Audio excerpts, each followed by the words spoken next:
Hi everyone, Othany Boy Tano here, the internet's busiest music nerd.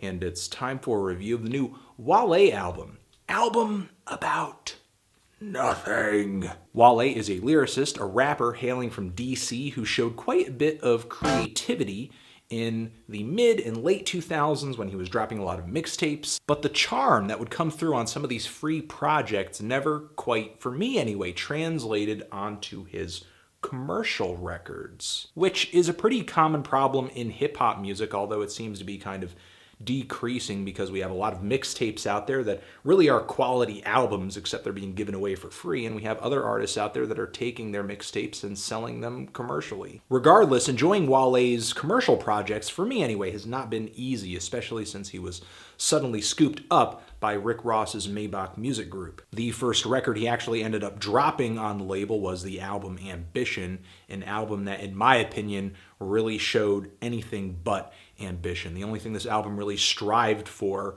was to be an incredibly middle-of-the-road pop rap album. A project that was so disappointing I completely tuned out Wale's next one, but this new album over here caught my eye, mostly because of its cover and its title, which is not just a reference to a fantastic TV show, but also a reference to one of Wale's earliest and most celebrated mixtapes. Would he come through with a commercial project that actually goes back to that, I guess, older, younger hunger and creativity he was displaying in his early work? Maybe with more ambition and a bigger sound, given that you have a larger budget on an MMG album. And one part of that assumption is correct, because this album certainly sounds expensive. A lot of the beats on this LP are pretty spacey, or they are grand and illustrious, a lot like the opening track on here, which features some really fantastic, nimble pianos, some very bright and very upbeat background vocals. The kind of jazzy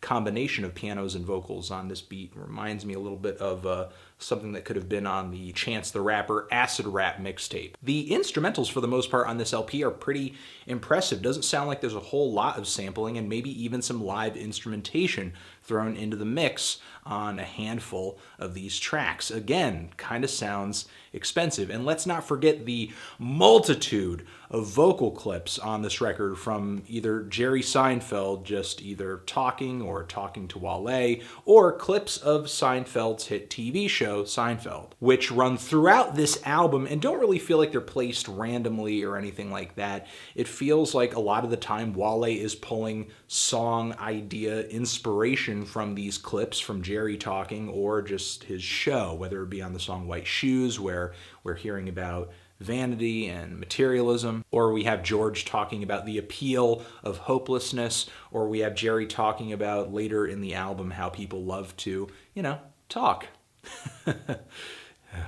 We do. And this is a pretty creative idea, not just for a rap album, but for any album, really, for an artist to kind of base the concepts of the songs around a really great TV show. I mean, I think there are very few shows you could actually do that with other than Seinfeld, because there are so many episodes that touch down on so many different things in a funny and unique way. And given recent releases, this album is actually hilarious for another reason, mostly because I kind of feel like the Kendrick Tupac dynamic on To Pimp a Butterfly is a lot like the Wale Seinfeld dynamic on this record.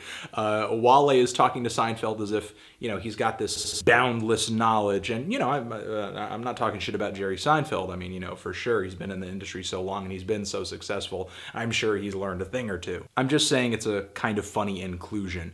And I think in a way it was inspired for Wale to incorporate such heavy Seinfeld themes on this record.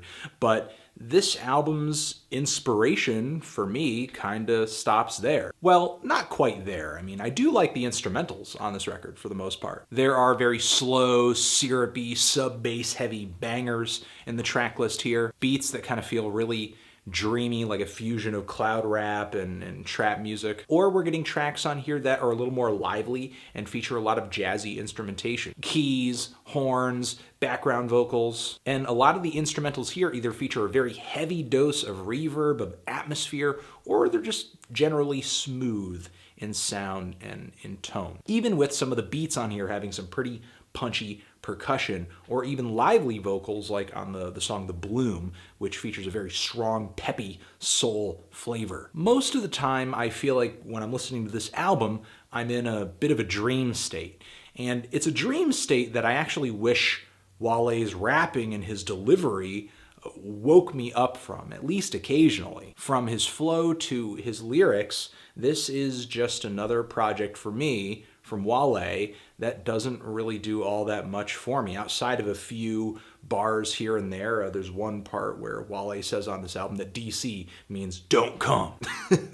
A kind of funny moment, but most of the time on this record, Wale isn't particularly bad, but he's not particularly great either. There are a load of tracks on the first half of this LP where we're getting just these ambient raps about him making music or just his place in hip-hop as a genre, although there are moments on here like The Pessimist where I do give Wale kudos for tossing in some politically charged and kind of socially aware lyrics referencing some pretty dark and intense current events. And maybe if Wale kind of just stuck to these two things, this LP could have been decent, but he does one other thing on this record, something he didn't do quite as much on Ambition. He sings. He sings quite a bit on numerous tracks. And as far as I know, Wale isn't really known for being a fantastic singer or anything like that. And when he does sing on this album, a lot of the time it just kind of ends up as this semi-tone deaf moaning that reminds me a lot of like some of Kid Cudi's worst tracks. Like on The White Shoes, where Wale is off-key, hard, or The Glass Egg, or The God Smile, which are equally unpleasant in some respects, or the track The Middle Finger, where the hook on the song is literally, "Fuck, you leave me alone." At that point, I wish I could have, but there were still 9 more tracks. So we have Wale giving this plain delivery a lot of the time, or he is singing off key, or he is maybe sounding a little aggressive, a little hard, kind of like a young, hungry J. Cole, or he is getting a little goofy, like on the track The Girls on Drugs, where he's kind of given this deep, sort of chest-pumping, worst behavior-ish rap voice. He's really on his Drake shit with this track, especially how he goes from this deep-voiced delivery to this soft croon on the chorus. In the middle of the track list here, we have the very druggy slow jam One Time in Houston, where the forgettability of this album is essentially just brought down to a lower BPM. Thankfully, SZA shows up out of nowhere to deliver some decent singing on The Need to Know, but when Wale steps up to rap, he sounds kinda half asleep. Kinda like he just had sex, which is fitting because this track is about friends with benefits, and it could have been decent, but just out of nowhere. Just more Seinfeld clips. More Seinfeld clips. I like the simple beat on this thing and the acoustic guitar too, but with the Seinfeld, there's too much of a good thing. I mean, the point was already made with the Seinfeld clip at the beginning of the track. The point did not need to be made further. I'm really kind of tired of hearing it by the end of the record, even with the track Matrimony, where Jerry talking on the song actually makes a really smart and poignant observation, comparing marriage and just sort of relationships and that point of marriage to the drop in a roller coaster. Not that the quality of the relationship drops necessarily, but that's where things kind of get a little intense. And how there are some big life events like marriage that no matter how much you prepare for them, you're never quite 100% ready. And I love Usher's appearance on this track too. And the instrumental, again, it's a beautiful instrumental. Another beautiful instrumental on this record. Rack one up for the producers on this album. But this track, what Wale says, what he raps on this song just seems so unfitting given that we just had a Friends with Benefits track just a few tracks ago. And also with the theme of the hook and the theme of Jerry and the theme of the song. Wale is actually rapping about just this inability or this fear to commit with his music and his lifestyle and his career kind of getting in the way in a sense, and maybe just this attraction and this ability for him to attain multiple women given where he is in life right now. But he kind of comes to the conclusion later in the song that he needs to settle down eventually. Wow. To be that young woman that Wale settles for.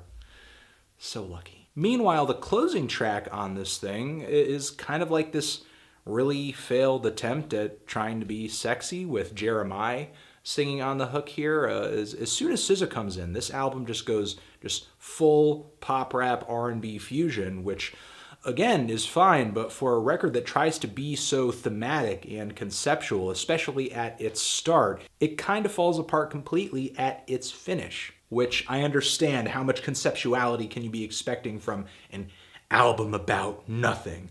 But that's not literally what this is. I mean, it's just a reference. Because Wale definitely tried to make this record about himself, money, love, and a multitude of other things, but he's just so uninteresting. And the singing.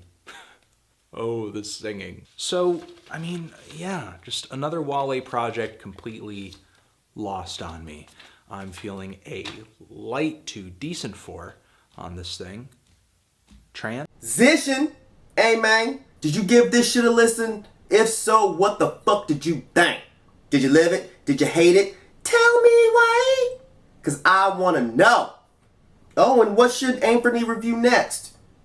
This is your boy Mike C-Town representing 1/5 of the Dead in Hip Hop crew. Also co-founder of the Black Fuck Ups and Riddles Alliance. Make sure after you subscribe to my boy Anthony's channel, you go and subscribe to everything me. That's Dead in Hip Hop, where we do really dope hip hop roundtable discussions and album reviews. That's also my personal channel where I talk about records and metal and concert reviews and all kinds of other lame and nerdy shit. So that's Mike C-Town and Anthony Fantana forever. Forever, ever, forever. God damn it.